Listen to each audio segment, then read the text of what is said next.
สบายดีพี่น้องทักทายสบายดีพี่น้องยามแรงเด้อหลังจากที่มาแต่สีเขามาแต่คงสีพี่น้องก็มาเตรียมเห็ดอยู่เห็ดกินหนึ่งเขาหนึ่งน้ำก่อนอื่นก็สิมาหาหมักบวบพี่น้องเก็บหมักบวบหาสิแกงเห็ดรวมใส่หมักบวบมือนี้พี่น้องลูกสาวปัญหาพี่น้องอยากไปซื้อขนมล่าสุดก็คือบรรยากาศเมื่อนี้พี่น้องเอ้ยช่วงบ่ายๆนะบ่มีแดดคือฝนสิตกนี่แหละฝนหยิบปอกแป๊กน้อยหนึ่งหมักบวบนาบ้านหมากเต็มอยู่พี่น้องเอ้ยแคมทางเลยบรรยากาศงามแรงอยู่บ้านขั้นทาจารเมืองไซปุทองแกงสวรรณเขตพี่น้องบ้านดาวบรรยากาศยามแรงก็สิประมาณนี้แหละจ้าอาจจะมีรถผ่านไปผ่านมามาห่วงหน่วยนะกระเลืองเลยตอนนี้น้องมะนาวก็คืองอแงอยากซื้อขนมไปอย่าไปถาเบิ่งน้ำกันพี่น้องเมนูมื้อนี่อากาศก็เริ่มหนาวแล้วเด้อเริ่มหนาวเริ่มเย็นแล้วเป็นยังเกาะโอ้ยจะบังงามแต่อันนี้ส่วนที่เราจะใส่พี่น้องผักค้าหรือว่าสะอมนั่นเองแกงเห็ดจ้ะวันนี้แกงเห็ดเข็มทองก็เป็นอีกอย่างกูจะซื้อพี่น้องแกงเห็ดรวมผักค้าเขาเก็บมาจากรังพงศรีนะจ๊ะจะมีผักนางตรู่ผักอีตูหรือว่าแมงลักบอกเขาก็ไปจากดอกมาผักอีตูนี่เก็บจากหน้าบ้านหมักบวบก็เก็บมาจากสวนหน้าบ้านอันนี้จะเป็นยอดมันเป็นแบบใบดอกมันพางมันเนาะพางหมักบวบพี่น้องงามๆเลยแล้วก็หมักบวบจ้านี่จะมาเห็ดเป็นชิ้นน้อยๆตอนน้อยๆแกงใส่บวบแซ่บๆ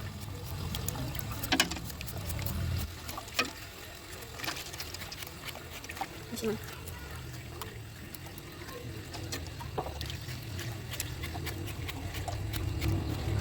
นี่เราบวบงามๆแข็งจ้ะทำไปเห็นอันนี้เขาเลยเห็นอย่างนี้เนาะดูจ้ะนี่ตัวประชาจะแกงใส่กันนี่อ้ายไม่บอกเขาจะจางเห็ดงามนี่โมเห็นว่าสีโอ้โมเห็นว่าสูสีฮักกันจนตายมาข้างบ้านกูเทงจิตใจกันประมาณนี้โมเห็นว่าสูสีได้กันโมเห็นว่าสูสีฮักเป็นงานกันสูอ้อมหินกูไปโมเห็นว่าสีโอนโมเห็นว่าสูสีฮักกันจนตายพ่อหม้อน้ำเนี่ยหนูอาบน้ำจ้าหัวน้ำจ้า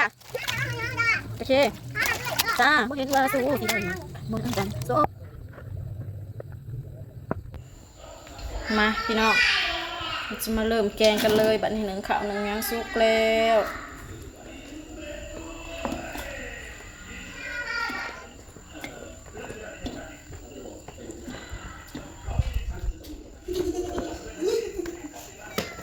ใส่น้ำยานางลงไป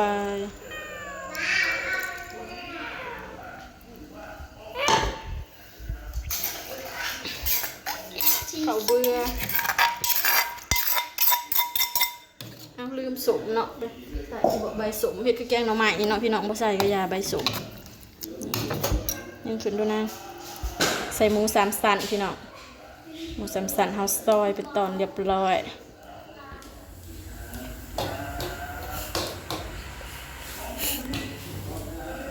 เริ่มแกงสบายดีเถื่อนนะพี่น้องเด้อสบายดีงามเลยตอนนั้นบ่เห็นหนามันเป็นสีแดงเป็นสี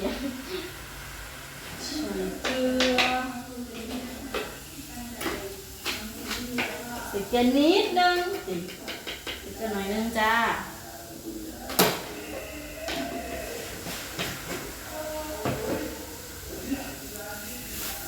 สบายจะมีเตาแก๊สพี่น้องเลย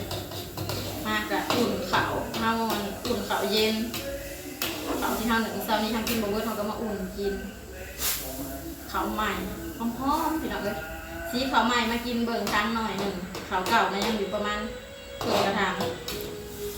อดบวายอยากขาวใหม่ก็เลยสีมาลองกินเบิ่ง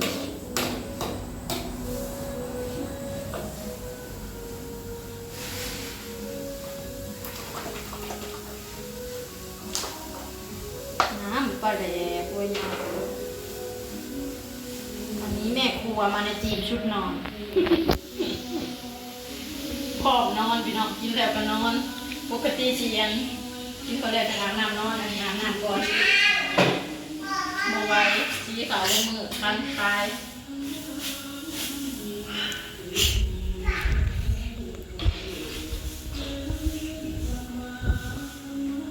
แกงใส่หมอนี่ก็สบายมันเดือดไว้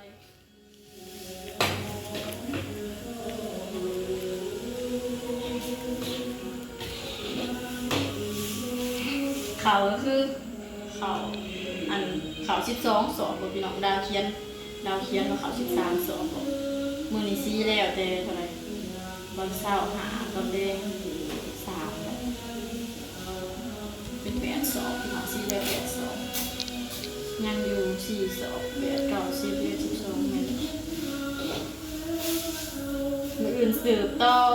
จะหาลูกค้าแก่ให้อันไปหาเพราะว่าลูกค้าคนอยากชี้20 สอบเนาะทำมากระแก่ไปจะ11 สอบ12เพิ่งเขาลูกค้าอีกคนหนึ่งใส่หมู3 ชั้นลงไปเพิ่มความนัว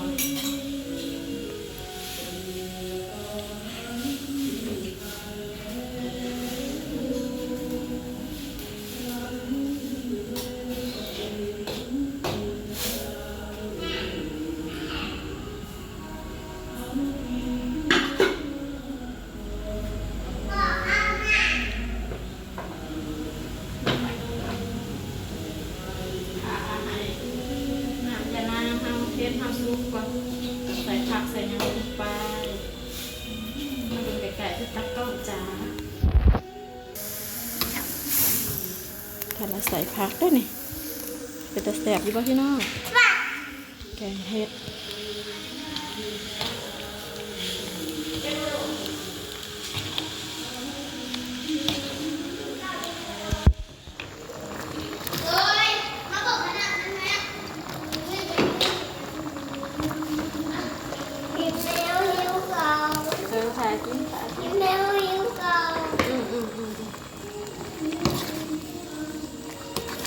ยุ่งขึ้นดีด้วยนะ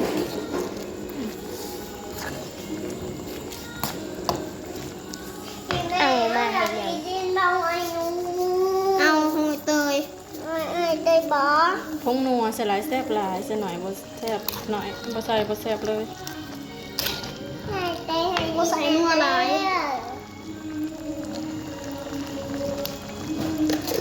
เด็ดเด้อดิเด็ดเด้อนัวมันจุ๊บจุ๊บจุ๊บจุ๊บจุ๊บ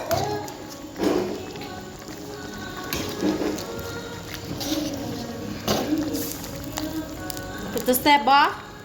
สาวไปเจยตะแซ่บมาก เตยกินข้าวนี่เอาบิดเลยกินข้าวนี่เอาบิด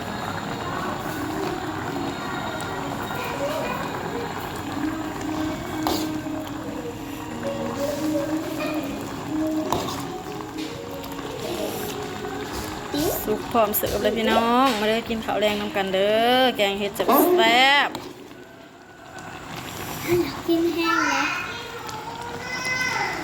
สดฮ้อนๆพี่น้อง ชุกแล้ว สุกแล้ว